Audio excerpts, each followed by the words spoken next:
सभी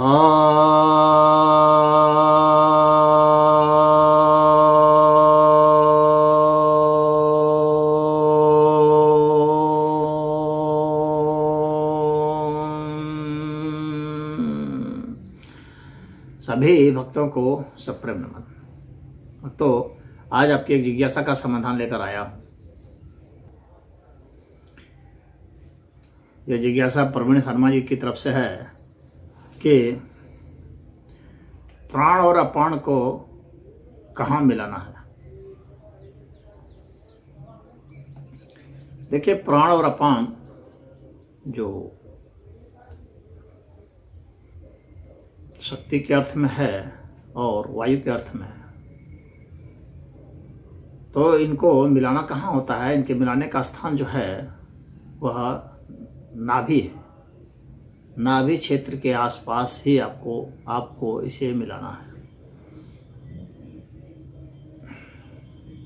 मल द्वार को और मूत्र द्वार को ऊपर की ओर सिकोड़ देते हैं और सीने में हवा भर करके उसे नीचे की ओर दबाते हैं। तो जब नीचे से ऊपर की ओर जब हम अपनी शक्ति लगा रहे हैं मल द्वार को और मूत्र द्वार को, वहाँ की जो शक्ति, जैसे कि हमें पेशाब या टट्टी रोकनी होती है तो ऊपर की ओर खींचते हैं थोड़ी देर, तब जाके वो रुक पाता है। तो उसे और आपको ऊपर की ओर खींचना, जितना अधिक से अधिक खींच सकते हैं।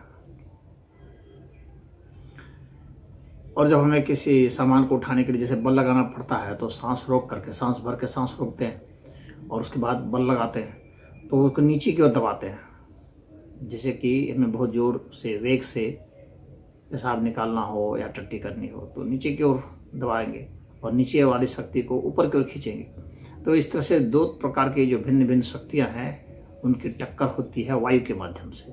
इसमें वायु जो है माध्यम बनती है और दो प्रकार की शक्तियाँ आपस में टकराती हैं नाभि के आसपास।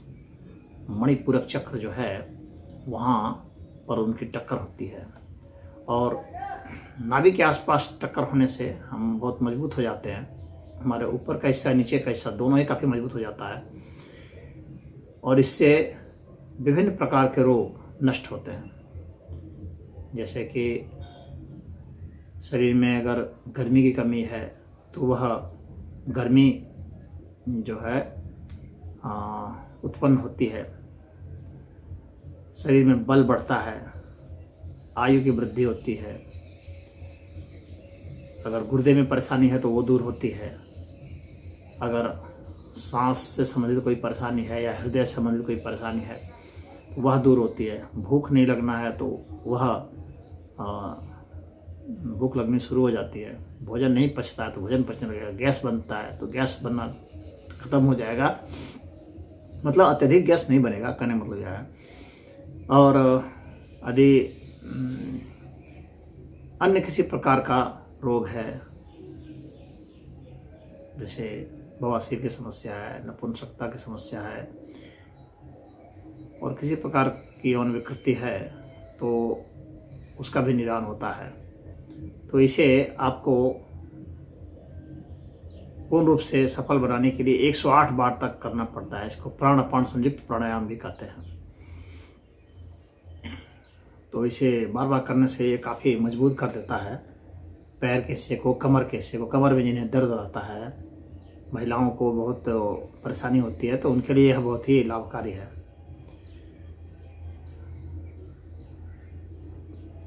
जिन्हें अल्सर है पेट में तो उनके लिए बहुत अच्छा है। और मस्तिष्क में भी कोई परेशानी है, चाहे ब्रेन ट्यूमर भी क्यों ना हो, चाहे इंसोम्निया है, चाहे स्मृति भ्रंश होता है, एकाग्रता की कमी है, अत्यधिक भय का संचार होता है, तो उसको यह ठीक करता है। ये कंठ रोग को भी ठीक करता है। तो इसके बहुत सारे लाभ हैं। इसको आप करेंगे तो पाएंगे। और इसके करने का जो प्राणापान संयुक्त प्राणायाम मैंने बताया है उस पर आप जाके देखें। हालांकि मैंने यहाँ आपको बता दिया है, पर्याप्त है यह, कि पहले आपको क्या करना है कि श्वास को बाहर छोड़ देना है, यानी रेचक क्रिया करनी है, और उसके बाद मल द्वार और मूत्र द्वार को सिकोड़ देना है। इसकी प्रक्रिया ऐसी है। और आप किसी भी आसन पर बैठ जाएंगे, विशेषकर ध्यान आसन पर बैठ जाएंगे, जिसमें कि पद्मासन, सिद्धासन, भद्रासन, वज्रासन, सुखासन, स्वस्तिकासन, ये सब है। इनमें से आप किसी भी आसन को लगा लीजिए। खाली पेट ही करना है इसे, और यानी श्वास क्रिया के बाद ही करना है। तो इसको जब आप रेचक करके फिर जब खींचते हैं, उसके बाद फिर आपको पूरक करना है। लेकिन रेचक करने के बाद जो आप पूरक करेंगे तो उसमें रेचक को छोड़ेंगे नहीं। तो रेचक की अवस्था में ही सांस को छोड़ने के बाद ही आप जितना सांस भर सकते हैं भर लेंगे। इसलिए ये दिक्कत आती है। अमूमन क्या करते हैं लोग, या तो सांस भरते हैं या सांस छोड़ते हैं, लेकिन ऐसा नहीं करना होता है। आपको सांस जो छोड़ करके रखना है, सांस छोड़ करके आपको रोक देना है, रोक करके ही अपनी ताकत ऊपर खींचना है, और उसने में ही आप जितना भर सकते हैं भरेंगे। और भरने के बाद यानी पूरक करने के बाद फिर इसको आप रोक देंगे, यानी कुंभक करेंगे, और फिर इसको आप प्रेस करेंगे नाभि की ओर। तो ऊपर की शक्ति को नाभि की ओर धकेलना है, और नीचे की शक्ति को यानी मल द्वार और मूत्र द्वार की शक्ति को, और नाभि से नीचे जो है जितने भी हिस्सा है, पेड़ू का हिस्सा है, उनको आपको ऊपर की ओर धकेलना। तो इनकी दोनों टक्कर अंततः नाभि पर होती है। और जब टक्कर बहुत ज़बरदस्त होती है तो कुंडलिनी शक्ति भी जागती है। आप शरीर में चिंगारी फूटती हुई महसूस होगी, और शरीर में ऊष्मा का संचार होता हुआ आपको साक्षात महसूस होगा। एक ही बार में महसूस होता है। बस आपको यह करना है कि आपको तुरंत नहीं छोड़ना है उसे, आप दबाए रखना है अधिकतम जितना, वो अपने आप ही छूट जाना चाहिए। यह नहीं कि आपके पास शक्ति बची हुई है अभी दबाने की और आपने उसे छोड़ दिया, ऐसा नहीं करना है। आपको उसे दबाए रखना है, दबाते ही जाना है। अपने आप ही वो शक्ति जब घट जाएगी आपके दबाने की तो छूट जाती है। छूट जाने के बाद भी जो शक्ति रिलीज होती है, तो एक तरह से यह फ्यूजन है, ये फ्यूजन टेक्नोलॉजी है शरीर में। जैसे न्यूक्लियर टेक्नोलॉजी होती है जिसमें फ्यूजन और फिजन दोनों होते हैं, तो उसी तरह से ये नाभ की संलयन की प्रक्रिया है। इसको दबाया जाएगा बहुत जोर से।